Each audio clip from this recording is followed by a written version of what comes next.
Hello all, welcome to the Legend of Gaming podcast. I'm Matt. And you got Cliff. And today we are going to be talking about sports. Sports.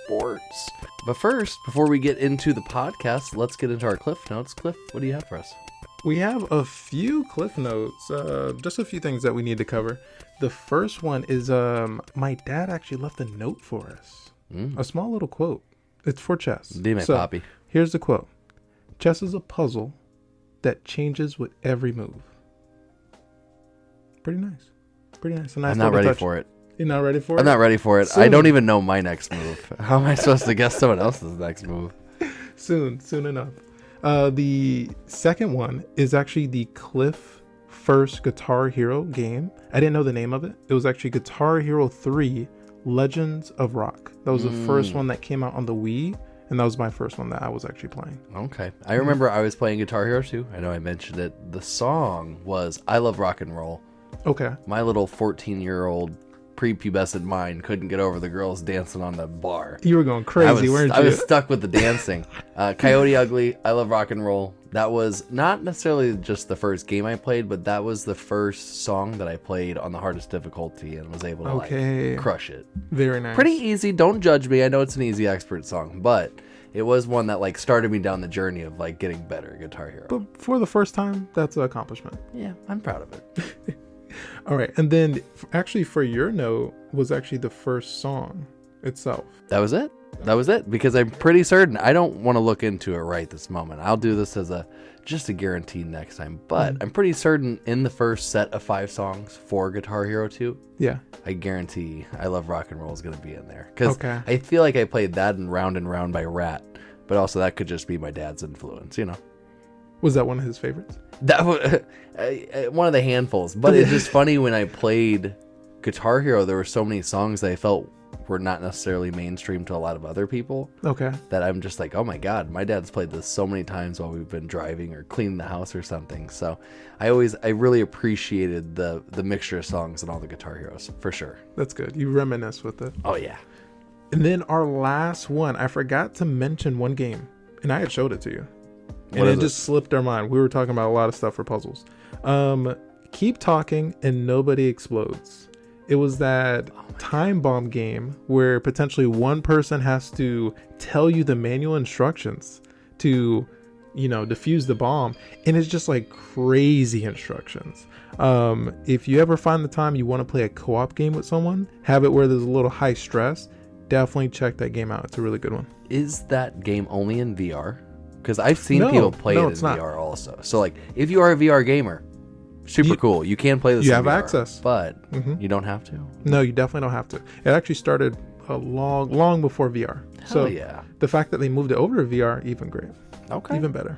Well, that's all we got for the Cliff Notes today. Yeah, that's it. I love it. So, to start off sports, we're going to get super intense. We're going to jump right into Wii Sports. Make sure you stretch. I'm always stretched. Okay, maybe I'm not always stretched, but I'm well stretched. So since we're talking about Wii Sports, let's talk about Wii Sports Resort. That was one of my favorites, and the biggest one that I was always playing was actually the sword game, where you can actually do sword fights. I felt like I was fencing, and I've never played fencing in my life, so this was something that was really fun. And then every single person you struck, they kind of just ragdoll, off to the side, left and right, and stuff like that. So that was one of my favorites. What was the name of it? Was it Swordplay? It should be, if I'm not mistaken, Swordplay. And you could do showdowns, or you can do the marathon up the hill, which was it was definitely one of the funnest parts. Something I'd never seen before you showed me a clip. I had played a lot of Wii Sports, but to see the sword fighting linear up the levels, up the cliff, into the volcano, that's super cool. It was really cool. Yeah, they have it. Where you're going all the way through town, you're going through almost ruins as well. So you feel as if you're fighting your way through this whole entire island. And I think that just it was probably one of the first games that actually showed me how to really have that attack and defense type of play style to it, and using the Wii you definitely was like very active trying to make sure you protect yourself, because there was certain types of people like with their fencing. So you had people that were really aggressive, really quick. You had certain people that only attacked after you attacked. You had certain people that would hold their guard for a little bit while. So you had to like learn how to adjust on how you're doing things. I think what's really crazy is I looked at how that swordplay game controls. Yeah. I think of games, I know this is so crazy to like go from Wii Sports to Kingdom Come Deliverance, but there's like linear, there's linear fightability, and like if someone's raising their sword to strike you, you need to raise yours up sideways to be able to like parry to then like counterattack. So I'm like, no, it's super, super cool. Specifically because you have the ergonomics of the actual remotes, the Wiimotes. Yeah. I would still play it with a remote, but thinking about people playing Sword Saber, these games where you're swinging sabers, it's cool that you're sword fighting with, two swords. I mean, that's cool. Yeah, no, really cool. And we'll mention it later. I actually didn't mention this to you yet. Was actually Nintendo has a new sports game. So potentially it's like Wii Sports, but it's called Nintendo. It should be called Nintendo Sports. And they actually brought back the sword fighting. They gave it a whole extra style to it where you can like charge your attacks. You can, if I'm not mistaken, you can actually have double swords. So it's really fun. Well, they're going to be missing out on one thing. Me, Matt. The worst Wii player to play against. All right, so one of the things in the resorts is that you actually are standing on this pillar. You're doing like a showdown, and there's about 10 different levels you can go through. The last person you fight, I know you guys were wondering, it's Matt. It's Matt himself. It's me. Black Matt attack. Oh, there we go. I got you. And I'll be honest, he's my favorite Wii person to play against. Yeah. In the old game too. Yeah, because he's he in played boxing, Wii baseball, if I'm not mistaken. Boxing? Yeah. He'd box out of you. He's the one. Baseball?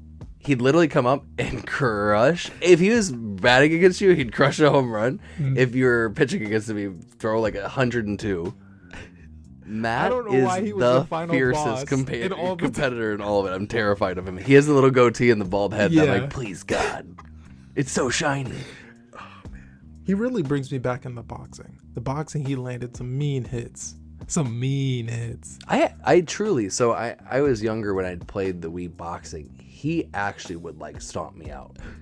The baseball, I could beat him. The boxing, he would just box my ears up. It was like Punch Out again. Yeah. It's like Mike Tyson from Punch Out just beating the shit out of me, but it's a guy named after me. So, that is one of my favorites. And I love that they saw how much like popularity it was to it, and they brought it into their newer version, and it's still alive today. Now, I know that you've played definitely sports. I love sports. Tennis was probably for me was probably the best one, because you could have 4 people, of course, or you could do 2-on-2. You could do 1-on-3 and have a computer with you as well.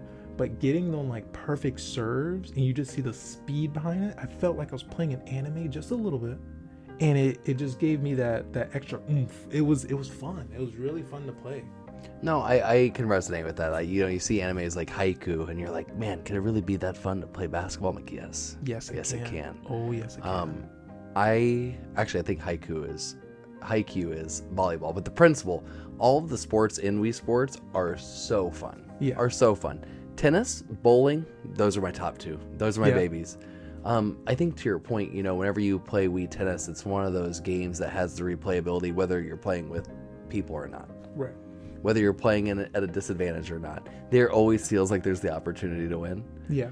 And also, my favorite is when the 2 front people are just getting the volley back and forth. It's like clack, clack, clack, clack, clack, clack, clack, clack, clack. Absolutely my favorite. But I really have a lot of good memories across the board. Yeah. At home, playing with my mom, my dad, my sister, family fun, but also like being hammered in college, bringing it and playing with like my friends at parties. It's just fun. It's just fun. And I think that's a hard thing to capture in a game where you have competitiveness. Right. That doesn't deteriorate people from wanting to play. Yes. it's very addicting in a crazy way. Like you want to get better because there is levels to it. Yeah. Oh, for sure. There definitely is. Because, I mean, if you're just playing to play, like, you hit the ball. But if you get to the point where you're like, oh, I want to get really good at this, if I hit it a little bit late, it's leaning to the right. If I hit it a little early, it's hitting to the left.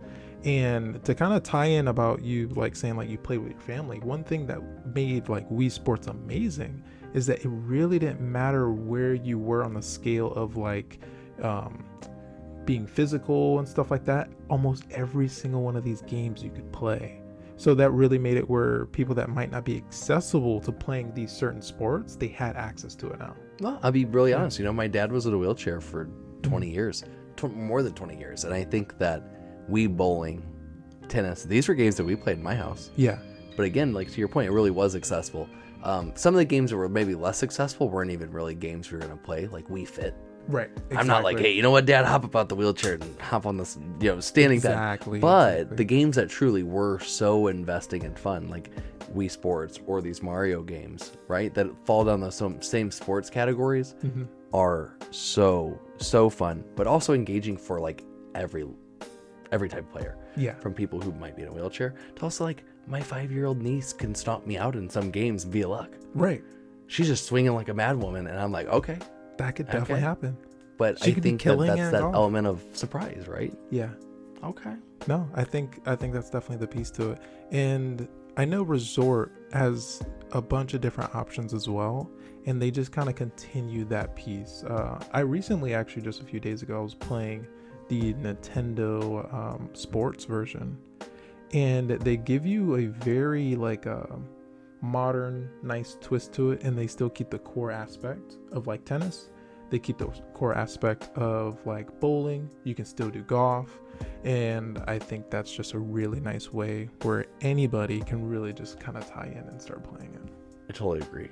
Did you ever throw the ball back into the crowd in bowling? No, but I did throw it up on the railings and get the surprise. Do you know about that? What? I'm gonna have to say. What are you talking about? So what happens when you throw it on the railing in between? So there's, if I'm not mistaken, there's like either like a practice or one where where like all the pins start growing, like there's more pins to hit. If you go all the way to align yourself to the left-hand side or right-hand side, whichever side you're bowling with, you throw the ball, it lands on the top railing, it keeps spinning, it goes all the way to the back, you hear an explosion, and then you get like a strike, immediate strike. It's just like a little like, shit. Yeah, it's a nice little just like Easter egg they kind of threw in there. No, the only thing I've ever done is you can throw it over the railing, the guardrail, into the next row and hit those pins. Oh, so I've tried to get like a strike on the other side. On the other side. But that's super cool. Yeah. Okay, that's my cliff note. I'm gonna look that video up the second we're done. Today. We'll definitely pull it up. Okay. Yeah. So that one's really good. I think just to kind of mention a little bit on Wii Fit, even though it's not directly sports, because I was like, man, I don't remember exactly what sports are on there. And there was only like one or two, and you're kind of skiing, and you'll go through the motion as if you're making that jump for a ski. I do want to mention it because it does keep you active. For anyone that can use it for stuff like that, it's a really nice way to have someone guide you through like yoga, guide you through certain things, which is keeping you active for maybe playing sports. So, well, and I think sometimes too, just like having a break in between some of the like monotonous sitting, not blinking. Yeah. You know what I mean? Like the really highly competitive games. I think even getting up and moving your upper body, moving your arms, doing those just dance type of games. I know there's some people that are like, oh, that you're not working out. No, you're not. But also you're standing up. You're having better circulation. You're actually getting the blood flowing. I totally agree. And I think the game that kind of comes up in my mind is Mario Sonic Olympics. Yes. I think of the running events. I think of the long jump. I think of it makes you do specific motions. Mm-hmm. And like they're not really truly physically like draining motions, but dude, you get winded doing 10 events in a row trying to get gold here. You can't do it all day, but you can definitely tell me have fun about doing it. I've played it a little. I've played it very surface level.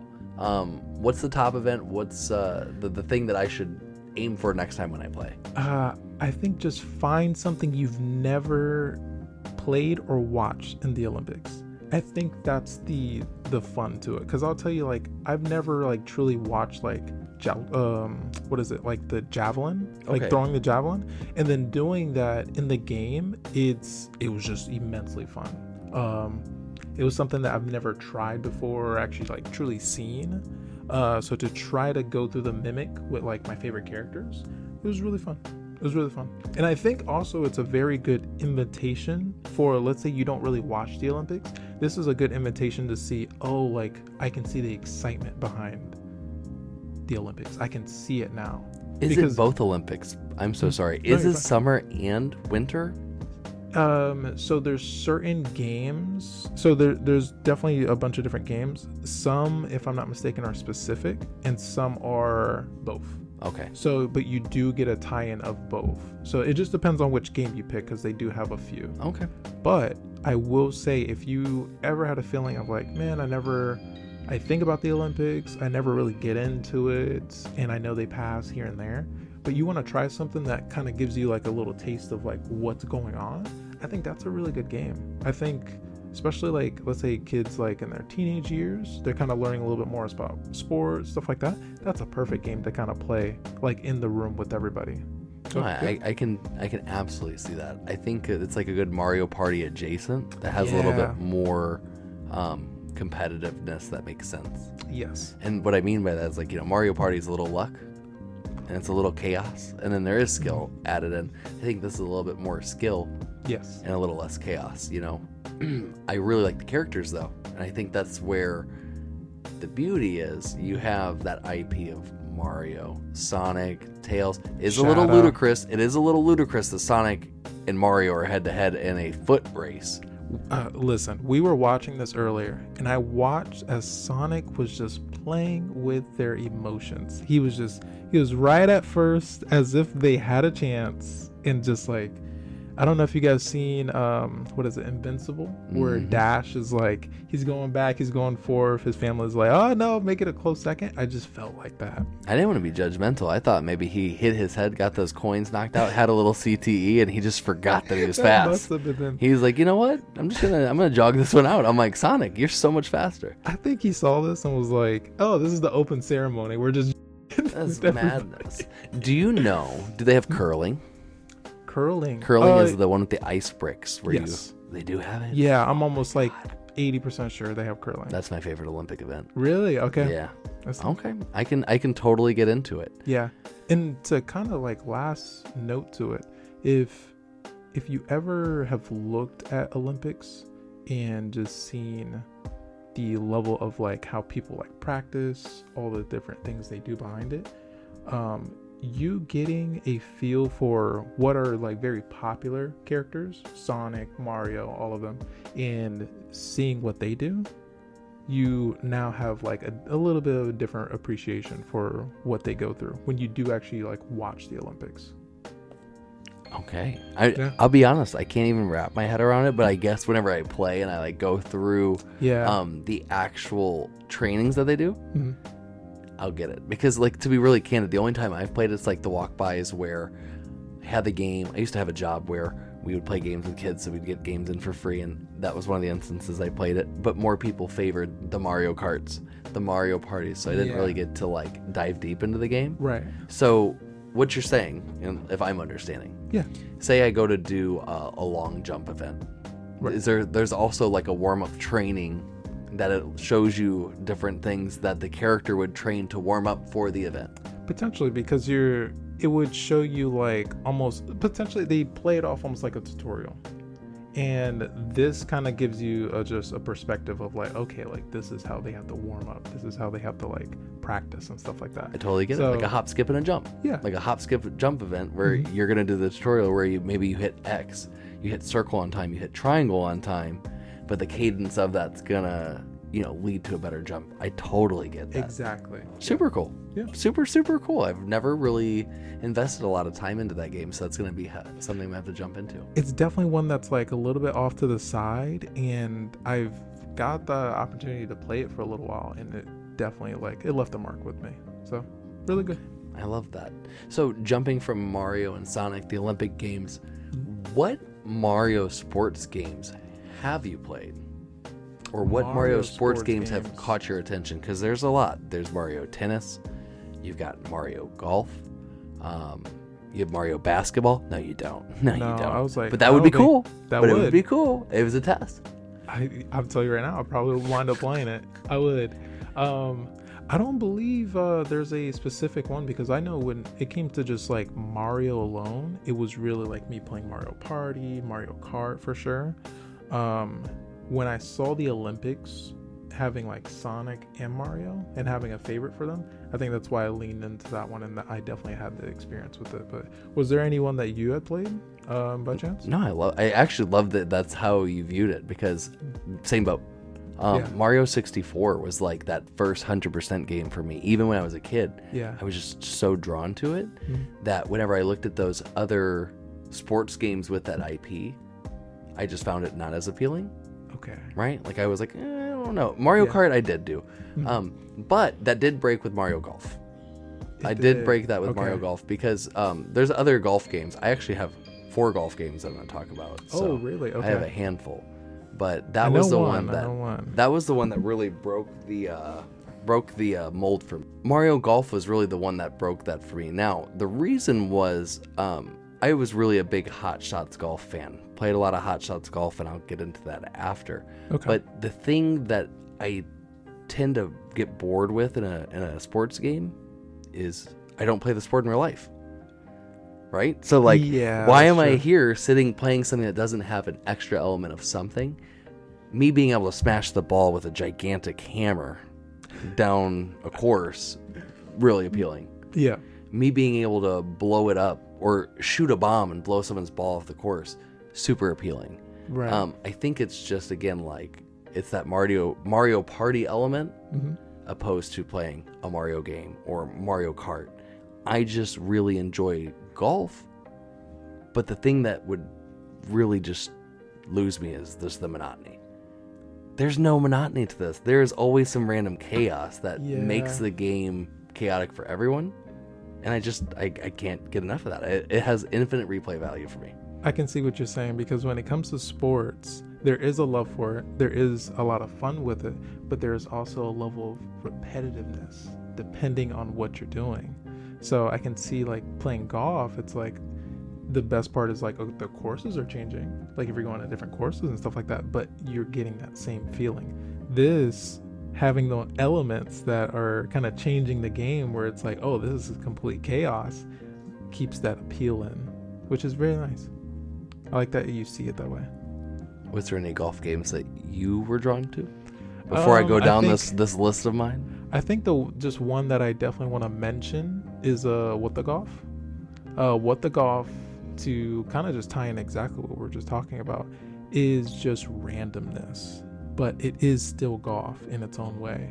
For anyone that's ever heard of it or haven't heard of it, it's potentially a golfing game where all the random things that you wouldn't be putting, you're putting. So let's say like the first course, instead of you hitting the ball, the moment you swing, you're actually like throwing your club, and your club is the ball. It's just silliness. I think there was a moment where I had to like putt in a house into like the hole. It's just like really like random stuff, and it was just funny along the way. So it kept my attention, it kept my appeal, so I kept playing it. I think that might be one of the very few phone games I've ever downloaded. Really? I love What the Golf. What the Golf is good. And I think it's absurd, the physics on it. Whenever you throw the guy and his arms are all flying over. There's a part where you have to golf with the hole. You're moving the hole into another hole. Yeah. So like, I think that's a pretty solid one too. Let's talk about my wacky one then. You know, I told you I have a little list. Mario Golf, absolutely amazing. Okay. Super easy. I think it has a competitiveness to it that keeps it entertaining for people who are highly competitive. But again, it has that element of, chaos. So if you're that highly competitive person wanting realistic, I would avoid it. Okay. My fave is super wacky. It's called Ribbit Golf. Ribbit Golf. You ever heard of it? No, I haven't. Tell me about it. You cannot take this game serious, because if you do, you're a lunatic. You golf with a hammer. Okay. And a frog.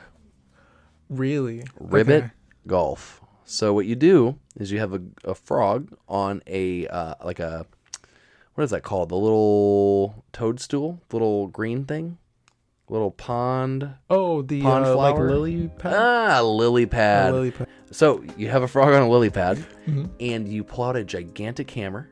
Okay. And it has like a power gauge, like any other golf game, right? And the power gauge is how hard you smash it. Now, it's a frog. So when it flies, it lands and it jumps a couple times. And there's a bunch of obstacles in the map that can deter you. You can fall in a hole, you can get eaten, but also there's other lily pads. So you could hit it and maybe your frog does a 2 or 3 jump and it lands on another lily pad and gets another jump. So like the way you get a hole in one is a little bit of luck, a little bit of planning. The game is crazy. It's an old PS2 game. I bought it for $20 one time, randomly saw it in the store, and like it will forever be ingrained in my mind. Also, that's awesome. You know, honorable mention. When I moved to Florida, that was the game that I played with my best friend the last night before we left. We stayed up as late as we could, just played ribbit golf. I think there might be a little love there, right? Yeah, no, there definitely is. But truly, just a goofy, fun, weird game to get into if you ever can. Wow, I actually really want to check it out because it sounds a little funny. Have you ever heard of Katamari? Katamari, no. I think they're in the same category. Okay. Katamari is not a sports game. That's why I bring up ribbit golf, right? It's a wacky golfing game with a frog. Katamari is you roll and pick up more garbage to become a huge ball, and that's how you beat the game. You've absolutely seen it. Like everyone's seen Katamari. I've actually seen it. Yeah. But like, you know, whenever you play a game that's like de-stressing because it's just goofy. Yes. That's where this is a sports game that fits that same category for sure. Okay. I like that. You know, you're a sports head and you're sticking to only 1v1 competitive games. Here's a goofy one.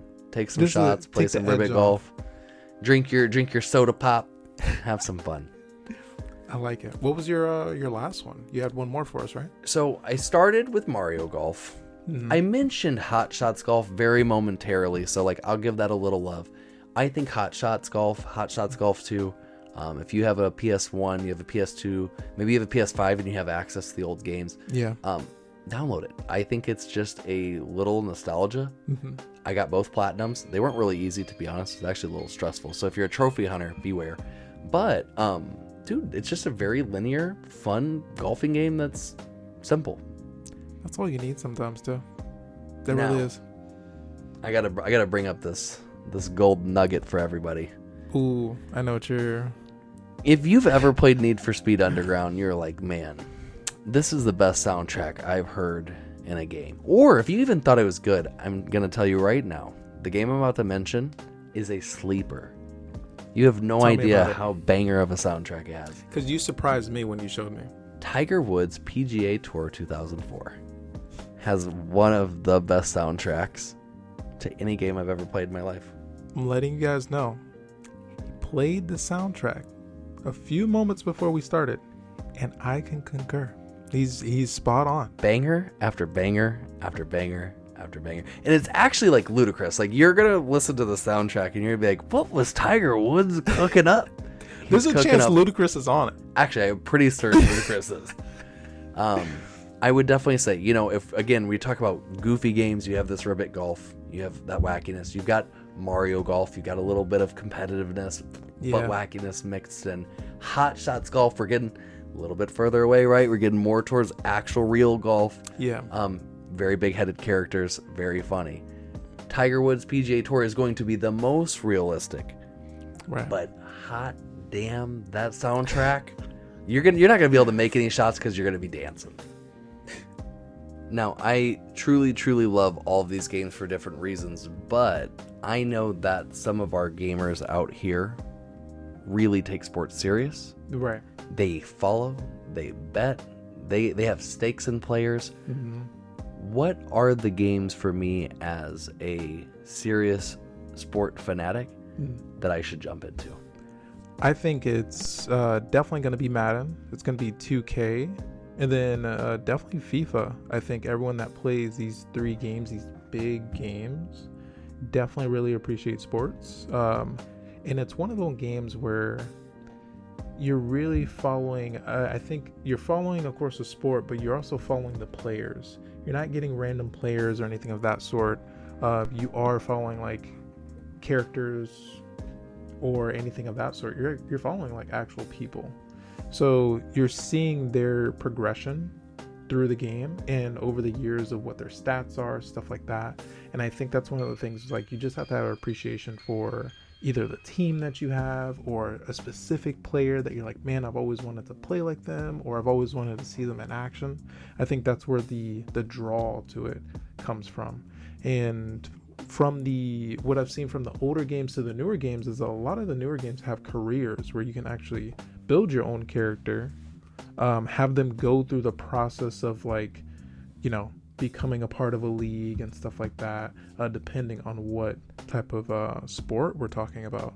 But I think that's where the appeal is still being kept, because after some time, you know, you're reinventing the wheel a little bit, but it's like, how do we make this more of a full experience for the person that's playing this, that really wants to have that serious aspect to it? No, I think you brought up like really 2 points in my head that, like, I mean, I love all of that, because at the end of the day, I'm 5'8". I have a muscle disease. I don't think I'm going to be in the NFL or in the NBA or the UFC anytime soon. But I can live that career. I can build up the character that's whatever I want him to be.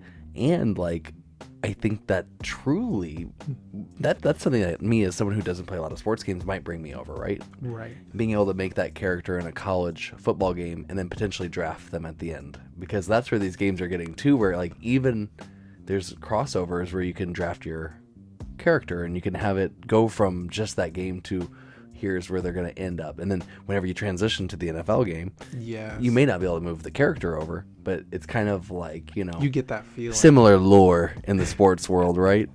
Yeah. I will say, I have a very funny story. Do you know who the White Mamba is? The White Mamba? Yeah. No. So you just talked about, you know, sports games and they have these ratings. There's a guy named Brian Scalabrine. Okay. That's the White Mamba. He was the worst rated person in 2K. Oh, really? He's the lowest, like, you know, like player rating. Yeah.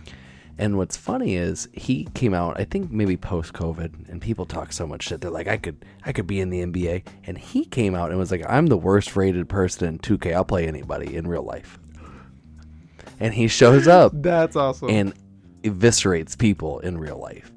And after he eviscerates them, he tells them, I'm closer to LeBron than you are to me. And it's crazy because you look at video games. I'm not a sports person, so let's just preface, like, I don't know sports. I'm that broccoli girl from the viral video who's like, woo, sports! You'll find out. That's fun for you to do research. I'm clearly going to watch after this. But I think that really brought perspective that when you play these games and you get so hooked being in these teams, even watching, right? And you're like, I could do this. And then you see that transition from on a TV screen or in a video game to real life, and you're like, damn. Yeah. Kind of makes it a little more tangible. Right. I think that FIFA, 2K, all of these games have aspects in each genre that make them super cool. Yeah. I think some of them have aspects that make them a little addictive, like FIFA being able to buy packs of cards to get different players on your team. To your point, I like certain players. Maybe I'm willing to spend hundreds of dollars to try to get that card. Yeah. That's hard for me. I need them on my team. Well, that's hard for me as the guy that's the collector or the 100%er. Like, I can see that being a pitfall for young people. They don't have that amount of self-control. Right. Right? And I think that that's where I can really relate. And I'm like, you're absolutely right. It is so cool, but it's almost too cool. Yeah. It's almost too cool to the point where if I have to spend real money, I will. And that's where I know that some kids who have less financial stability or that ability, it puts them in a pickle. Or they might spend money they don't have. Right. Now, the crazy part about it is that when you look at why they're spending that money, it's not even, sometimes it's not even for the fact that they're just trying to have that, you know, person on their team. They might look up to them. That might be their hero. You know, we've already talked on a bunch of different hero games previously and how it feels for us. That might be their real life hero, and they're finally getting like something close to being able to connect with them and play in their shoes. And I think that's where the appeal comes in. I think that's where you can see someone being like, you know what, I will drop $20. I do want him on my team. Like, he needs to be on my team. He needs to be leading this. I think that's the part where you can really appreciate it. But also, like you were saying, having that financial push where the microtransactions and situations like that, that's where it comes a little iffy, you know? I mean, hey, you know, I think that's where you just have to really watch what your kids are doing. Delegate. Or, you know, have that little bit of self-restraint for yourself. Yeah. But I do think the pros outweigh the cons, for sure. Yeah. And to be honest, I never really had that perspective. I really never had that perspective. Oh, okay. Like, you know, people really getting to be closer to maybe their hero or someone that they really are inspired by. Yeah. You'd be surprised. I mean, I've always seen like certain people like have certain jerseys of specific people, and it translates exactly into when they're playing video games, they have that character always on. I'm going to find a Dale Earnhardt Sr. game. I'm going to get in there. I'm going to smoke a cigarette. I'm going to drive my car as fast as I can. There you go. Like, hold on, Matt. You need to chill. I think you need to bump it up. So, when we look at 2K, you build a career, you build a player. Mm-hmm. When you look at the game, you do the same thing. The game is an MLB game. You build a player, and you get drafted, and you play for a team. Is there a preference for you? Is there a game that maybe of those that you lean towards, or is it just like that genre as a whole? It's the attractiveness of being able to build a character and build a career. I think the genre as a whole, I've definitely seen a lot more of the intensity of what people have done on 2K. I don't know if you've ever seen like some of the like clips of like girlfriend deleting like their boyfriend's like career accounts. Have you seen any of them clips? My God, no, but I feel like, and not to be facetious, I feel that that's on the same level as a parent deleting a kid's Minecraft world. Yeah. You're essentially taking away something that's super valuable only to them. Yeah, exactly. So they get really bad reactions. Some of the girls that do this, sometimes they know what they're doing when they delete it. So they actually save a copy. So there's no harm, no foul. But some don't, and they actually delete it, and you'll see the response of where it's like, utter sadness. I've poured like days of this, like, and they're like, it's just a game, and it's like, ooh, like that's when it like strikes a nerve. So people have been making clips of it, but I think it shows something very important that we need to just like notice, is that like we've talked about escapism, and that's that person's like personal area that, you know, they feel safe in, they feel good in, they, you know, that's either their relaxation. And for that to disappear, even though it's something digital, that's a safe place that they've created for themselves. So I think there is a lot of power when it comes to playing video games and feeling better about yourself. Absolutely. Mm-hmm. And I think that a word of advice here, as you know, maybe if I ever worked in the tech field, I would say back your stuff up. Back it up. Have Please a backup, because guess what? A power surge can happen. Yes. This is, you know, we talked about a very particular instance because of virality and like TikTok, but have a backup. Your PS5 can blow out. Your PC can burn out. Your Xbox can burn out. And it's one of those things where having a cloud save, paying for one SSD hard drive is truly worth it. Now, if you're just playing games that are all server based and it's really easy and you log in, Battle.net, you're playing a WoW, this is not for you. Yeah. For my friends out there with 2,000 hours on a 2K character, maybe back it up. Definitely back it up. Maybe keep it on you. You know, maybe have it in your gym bag. I've lost the PlayStation 4 to a power surge. Back it up. I lost a PC to a power surge because I had it plugged into the wall with no surge protector, and I woke up to my wife going, "We're getting shot." I'm like, "We're not. It's just a power surge blowing up." But it's one of those instances where, thank God, it just burned out the power supply and not the motherboard, because I was able to get everything off and thank God load it somewhere else. But you're not always lucky. No, you're not. Hogwarts Legacy. I haven't forgot you. I haven't forgot you in the bonus episode. I hate you. I hate you with all my heart. I'm sorry. I had to take that tangent. I had to let that out. Middle of a sports podcast. I'm having flashbacks to Hogwarts. I'm like, oh my God, Avada Kedavra. You're going to get that platinum one day. I'll be there. I won't. I will not. I know you will. I appreciate you with all my heart, but I will never get that platinum. I know you will. Never get that platinum. You know what? I will play alongside with you. Okay. That's maybe what. That's maybe what okay. Maybe I will. I think it's gonna happen, people. I'm gonna make sure it happens. So, let's get back on track. We talked about some really intense, truly sports fanatic video games. Yes.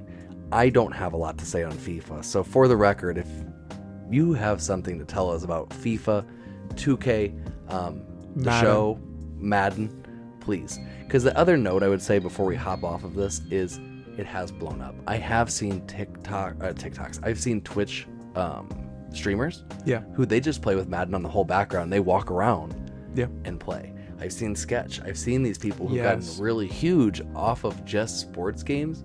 So even though this isn't a category that I'm inserting 3,000 plus hours into, maybe not even 300, there are so many people who are so enthralled by these categories, and I think it's really just finding your niche in here and what you like. Right.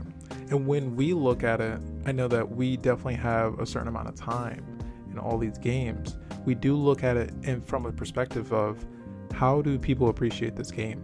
Like, what's the piece that keeps bringing them back? Is it, the people? Is it this? Is it that? And we definitely try to take a good look into that.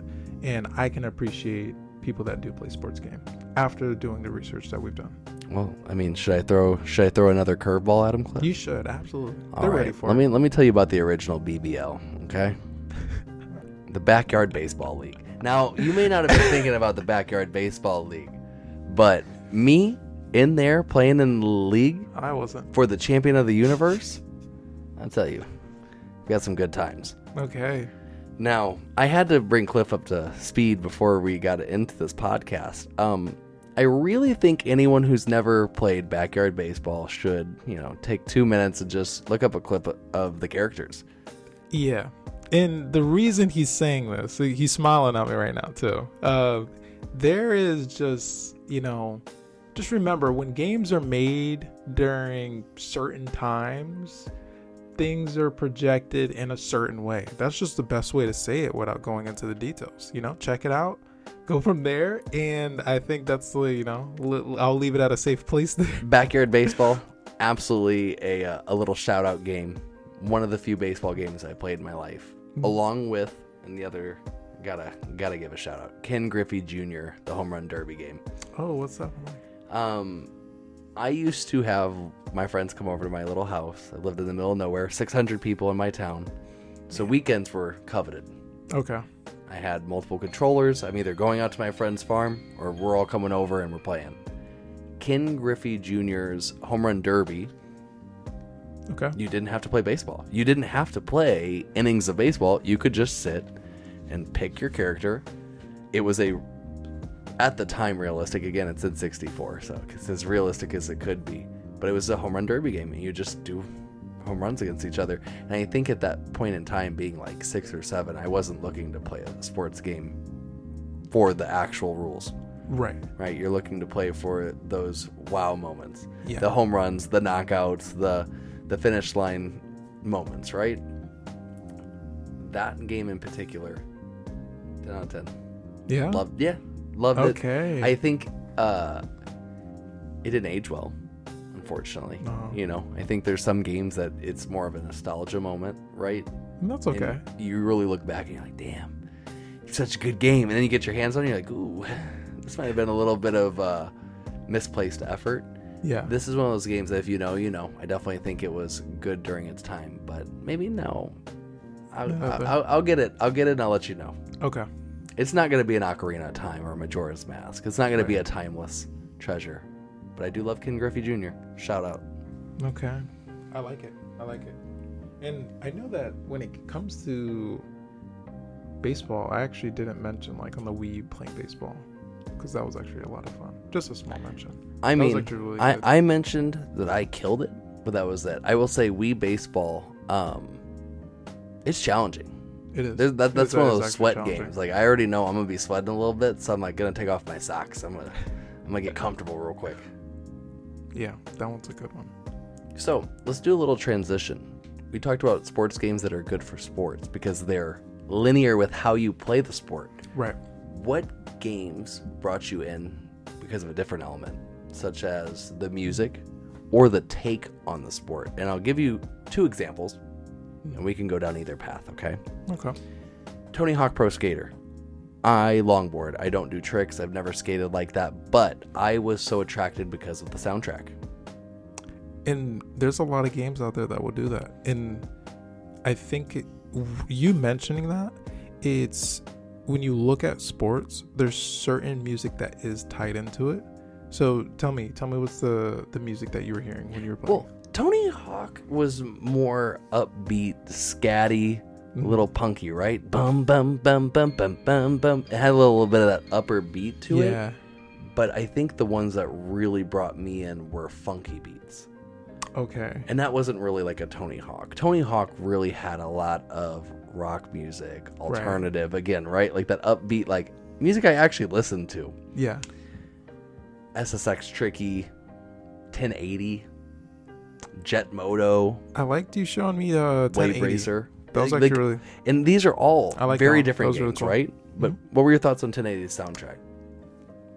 It gave me a, like, almost like a commercial. As if, like, a commercial for, almost like a new, like, sports brand, like, apparel or something like that. It gave me, like, a really cool, like, real hip, like, during this time, like, this is what, like, is the now. And I think it gave, like, a very good, like, presence of, oh, like, this is what you should be doing. This is how you should be doing it. This is the style. So I thought that was really cool. It definitely embodied the 90s. Like, blam! You gotta skate. You gotta snowboard. Yeah. If to kind of give, like, a reference, because when I saw this, I was like, oh, I've never seen this before. If you've ever played, like, Crazy Taxi, I think use that as a reference. This is what it kind of gave me a feel of. And I was like, oh, this is really cool. If I've seen this during the time like this came out, I would have played it, to be honest with you. So yeah, I'll be real, dude. That's really a good panel. That's right? Like a really good hit on the head. Thanks. It does have the wackiness and that character that comes with Crazy Taxi, right? Yeah. But then you're just snowboarding against an invisible guy at the end of the game, and you actually ride to the end of the mountain, right? You're just cheering as a helicopter picks you up with a sunset. But you know what? You feel badass doing it. Yeah. And it's one of those things that I remember, nostalgia looking back, seeing my dad beat it. Yeah. Bro, I could not beat the Invisible Man. But that soundtrack, while I was losing, I'm fine with it. I'm You're fine having a with good time. Jet Moto. You ever heard of it? No. It is a PS1 game. It's a modernization of Wave Racers. Okay. And they're jet racers. Yeah. Soundtrack's phenomenal. Graphics, trash. I just platinumed them recently, so they're definitely playable. Yeah. They're playable. The graphics when I was a kid, I thought they were phenomenal. So I think that was something that obviously lacked. Music, 10 out of 10. Sometimes the music can really carry a game. And it'll make it where everything else doesn't even matter sometimes, to be honest with you. Absolutely. And I think with sports, there's such a level of intensity depending on the game you play, and having like either really upbeat, like you were mentioning before, or something a little bit more intense, it gives you that adrenaline rush, and it makes the game just like that much better. I totally agree. And I will say, I love that you bring up that factor. There are certain games that really try to harness that. Yeah. That aspect, the adrenaline rush. Yeah. And try to get away from the sports rules necessarily. Okay. And I think there's a handful of them. NBA Street. Yes. NFL Street. Those are two where they still had rules, right? Still was a competitive sports game. Right. But it gave people who were not as skilled at the Madden, me, losing every single game ever. I could win an NFL Street game. But it was a healthy medium between those Maddens and like an NFL Blitz. Right. Where you're literally beating the out of someone with a football in your hand, and it's like not even the sport game anymore, right? Yeah. It's like, I think they all have their place. They do. I loved NFL Blitz. Did you know the baseball name? No. What was it? Slugfest. Slugfest. You know, okay. you knew they're like slobber knocker. Oh, I'm like, my oh goodness. God. NFL Blitz and MLB Slugfest were those. You're not into sports. Your friends are into sports. Maybe you have the common grounds, like you like you like fighting games. Yeah. Let's get in here. NFL Street was my sweet spot. I really liked NBA Street, NFL Street. Cut down the amount of players. Like me some NBA Street. That was really good. I played that one a good amount. I mean, did you watch And One back in the day? And one? Yeah. So, this is the other day, my wife, bless her heart, she said the word skip to my loo. Okay. Meaning like skip to the bathroom, because that's the original saying. Yeah. And I just couldn't shake. I'm like, baby, that's a basketball player. And she's like, what do you mean? And I used to watch And One basketball late at night when I was a kid. And I lived in St. Louis, and I would watch White Chocolate, Hot Sauce, Skip to My Lou. These are all names of players. Oh, wow. Okay. That truly, like, I just liked watching these dudes play. And then when NBA Street came out, I do not have the handling skills of my blessed And One players. So NBA Street was the opportunity for me to be able to play street ball. Okay. Have the tricks, be able to do all the cool shit, and still like be good. It was like a really sweet spot in my life, bro. It was like the stars aligned. Something I enjoyed on TV, something I enjoyed in real life came together where I could like really sit at home and just enjoy it. That's really good because it's a balance to it. You don't feel like the certain level of intensity. It's really just you enjoying it. It's nice. Also, I live in a 600 person little town, right? Like I'm not going into the city to play actual street ball. So it's like, this is the only way to make it tangible where you're at. And again, it's like the escapism of games. Sometimes it's not even an escape. It's the accessibility to be able to like get to it. I'm not trying to escape. I'm just trying to play street ball, and I got no one to play with. Yeah. I got corn. It's you getting into that reality. Yeah. Definitely love those games. Were you an NFL Street guy? Did you ever play that? I played it a few times. It's definitely something like long time ago. So it's, small pieces of it. This is like early 2000s, I'm pretty certain, too. I think this is like 2002, 2001. So I don't blame you. I've got one more. Now, this one's older. This is older? This one's older. No, but I think there's a chance that you may have heard of this one. Let's see. NBA Jams. Yes. I mean, come on, dude. Yeah, I have. Slam-a-lam-a ding-dong? Who even says that? What? My favorite was when you're on fire and they're like, over the arc.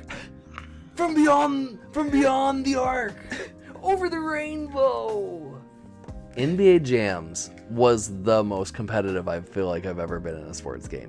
Really? And I think that says a lot about my personality. What do you think it was? Like, what was it that made it where it was just so, like, intense for you? 2-on-2 basketball is always going to be better than 5-on-5 in a video game setting. Because I want to be able to do my cool stuff and have one person to get away. I want to have a getaway from my one guy. I don't want to get over complicated with what I'm trying to do here. Right.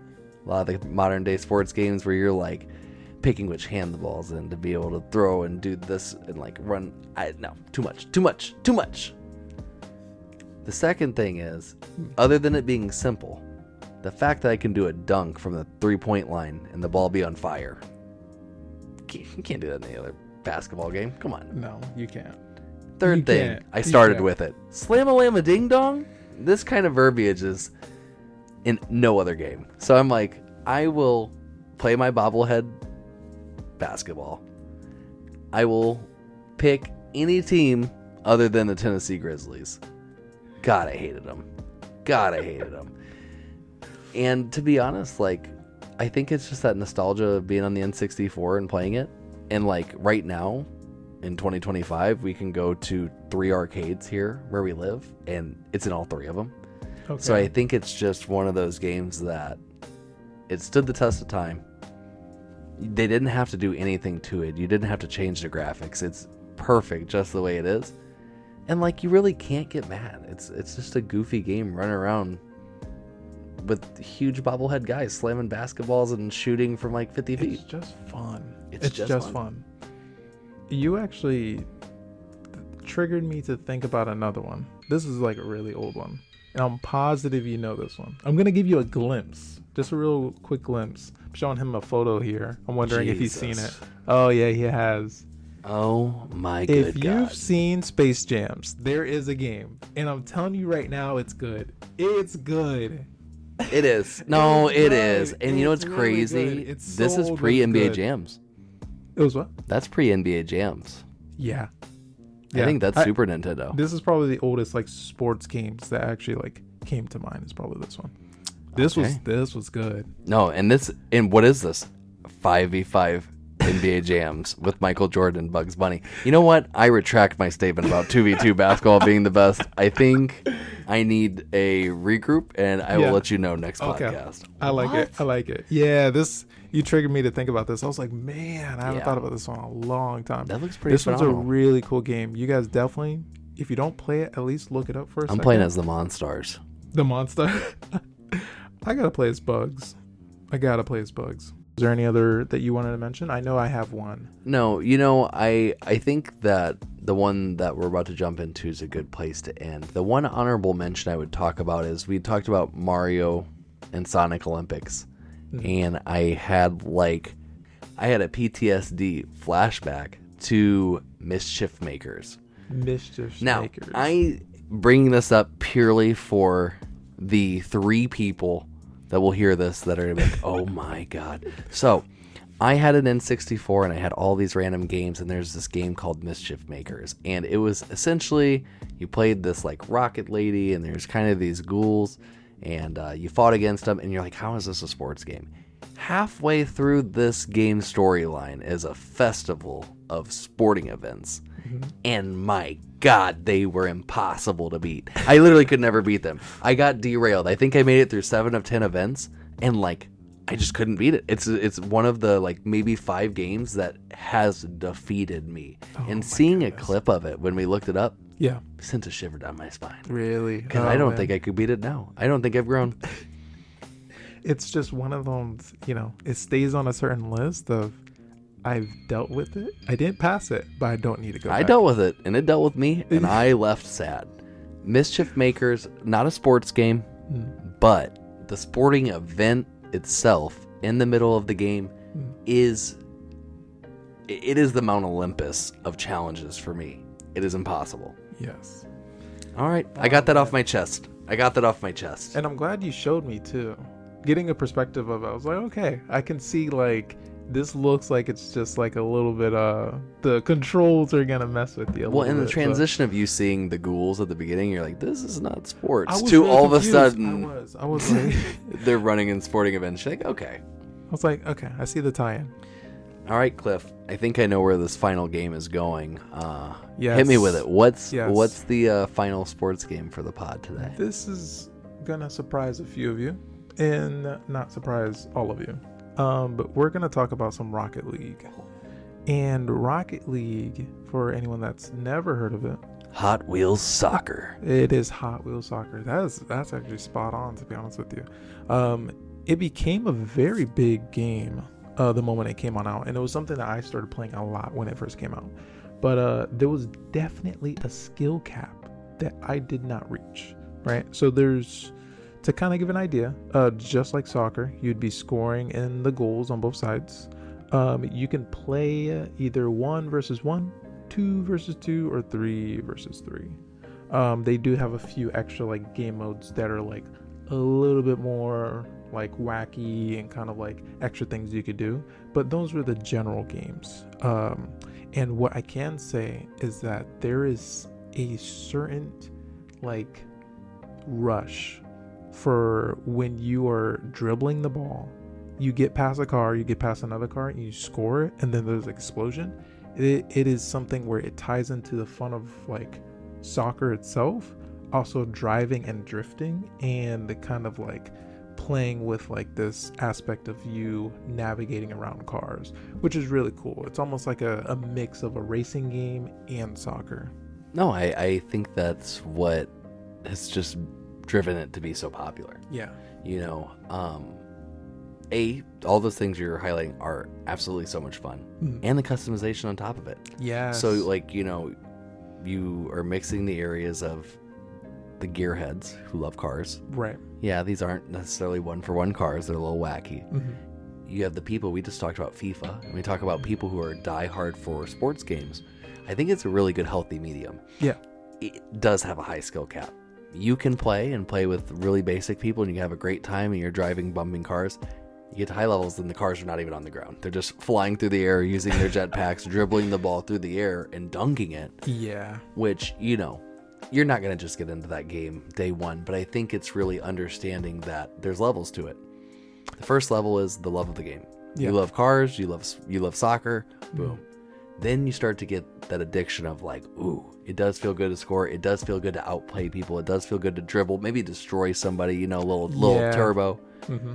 And then after you've overcome those, and maybe you get bored with the game, which I think is the life cycle of all games. You're going to get bored at some point. Yeah. That skill cap is the next attraction. Yes. You are your own challenge. How much better can I get at this? And then it's like put onto your shoulders. Because I have some friends who are very, very, very good. And I'm like, this is not what I'm playing. This is a different game than what I'm playing. It becomes a different game. And I think you highlighted a really important part when it comes to the skills, and to actually give a little bit more context for everyone that hasn't seen this game. If you picture a soccer field, imagine a dome around it, a full dome. The cars stay within the dome, of course, and you do have boosters where you can actually boost your car. You can hit this certain top speed. If you crash into another car, it'll explode. You can also use this boost to fly, potentially, to get off the ground. You can ride on the side of the walls, so you can kind of carry the ball off the side. You can dribble it mid-air, but you have to remember, when you're in mid-air, you have to work on almost as if you're piloting like a plane. You have to know how to tilt forward, tilt back, tilt to the left, right, and for you to also be dribbling a ball that is just free form, floating in the air.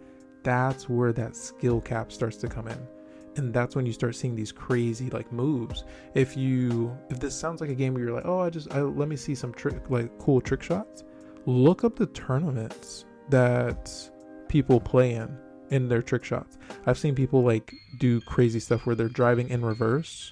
They'll hit the ball up, pass it to someone that's already mid-air, and they'll like kick it over to the corner, and someone will come in and swoop it and like knock it in last second. It's diabolical on the team ups that you can do. And I think that is part of the fun of it, is that you can really get like a really high skill cap if you learn it. And I think it just having the aspect of where it's kind of like soccer is that part where it's like, oh, I can always go back to this. This is a really fun like alternative to playing soccer. Oh, I totally agree. I don't play a lot of soccer games, and I have played a lot of Rocket League. Yeah. And, you know, I'm not opposed to the rules of soccer. They're essentially the rules of hockey. You know, like that's not it. It's just I haven't really sat down to invest time. And I think the thing that attracted me was seeing the collaborations. Yeah. Hey, we've got the DeLorean. We've got this monster truck. And it's just funny because I'm like, I don't care about these things, but it's cool that they're going out of their way to add that to bring in more people. Right. And that is a really nice piece, the customization, because of course you don't have like a certain player or a character. It's just your car. But the fact that they let you customize it, and they've even gotten to the point where you can customize the sound of the engine, to the sound of your boost, to how the explosion looks when you score. I had one when it like turned everything into a black hole, and it just absorbs the whole map. It will take all the characters, which is, you know, really funny. It's really cool to have that level of customization, because then you can, you know, make it a little bit more personal. Absolutely. What are we doing in shooting games? Oh, why you have a calling card? What are you doing in, you know, World of Warcraft or any of these MOBAs? Oh, I have a title. Exactly. It's just a way that you can show off your skill or your dedication. Fortnite, you have those OG skins, right? Damn, that guy's got that skin from 15 years ago. This is like, this dude's got a black hole sucking in the whole screen. That's pretty cool. Yeah. What do I have to do to get that? Or, you know, hey, you rank this high, you get this spray or this emote or this trail. And those things are highly sought after. And you know, crazy enough, I know we mentioned like certain like characters, getting it on like FIFA and stuff like that, you can actually trade certain like cars, decals, and stuff like that with other players as well. So there's almost a trading system in there too. So if you're doing like mystery boxes and you get something, you're like, oh, I like this, but I didn't get that, you can actually like openly trade with people. There's actually, if I'm not mistaken, there's discords of people just saying, hey, I'm trying to get this, I'm trying to sell that. So there's a whole community around it. That's hella cool. It's like a car meet. Yeah, it's literally like a car meet. And funny thing, last thing I mentioned, on my title card, just since you mentioned that, I just remembered I have a salt shaker who's just shaking salt on people all day long. I like it. It's good stuff. And I think that really just highlights it, right? We can look at all these sports games and you could be salty, or you could just find a game that you really truly enjoy and you can like dedicate the time. I think that we've covered from the goofy games like Ribbit Golf, right? Like you're just out there whacking frogs with hammers, all the way to career type games where you're playing from college into the NBA, into the MLB, into these leagues, and really getting to experience and delve into, I'm gonna do air quotes, the lore, because I know you're not gonna call it lore, but that's it, baby. You're doing lore of characters that's either yourself or, you know, someone you respect. Yeah. I think it's a very cool take and evolution on sports games. Yeah. There's only so much you can do, right? We can't reinvent the wheel. Right. But I think adding those elements for people that maybe that's the one game they play gives them enough depth that they really can. And the final thing I'll say is coaching mode. There's some games where you don't even play the game. You can just be a coach and you pick a player and you pick plays and you generate, and it does simulations, and it's just like where we're getting with sports games is very cool because it's giving these people who maybe play sports games the same amount of variety that us fighting game players have had forever. Yeah.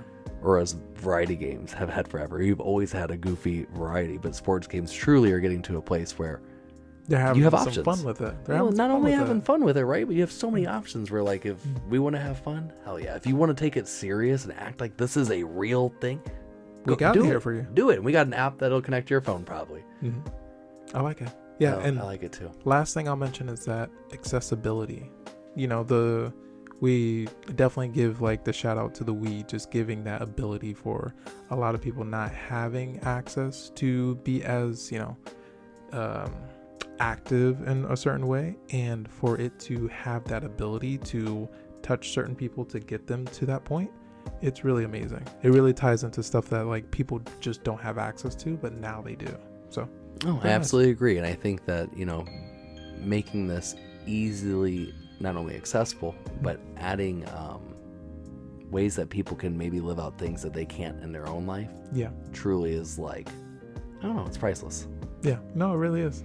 And I know I mentioned the Wii a lot. The Switch as well does the same thing. I mean, I'll be honest. I know Xbox has a great accessibility controller. So I think it's going to be one of those things where one day we'll sit down, we'll jump into each system, and we can talk about, you know, for sure, what systems have the most accessibility. But what I would say for anyone out there questioning, find it out for yourself. Yeah. Jump into it now. The reason we know about these things is luckily because we're willing and able, but also we just experienced it personally. Right. Worst case scenario, you go, you try it, you don't like it, return it. That's it. What I will say, we ended with Rocket League for a reason. Next week, we're going to be jumping into racing games. We're going to be highlighting all of these aspects that brought us into racing games, but we really thought that this would be a good transition because guess what? It's coming up next week too. And we're going to talk a little bit about the cars. We'll get a little bit more in depth with the Rocket League, and then we'll jump into our other racing games. But for today, that's all we have to say about the sports. Anything from you, Cliff? No, that's it. Make sure you do your oil changes because we're going to be ready for you, Tom. And I'll tell you right now, boys and girls, you better stretch. You better stretch. But until next time, this is Matt. And you got Cliff. We're signing out. Peace.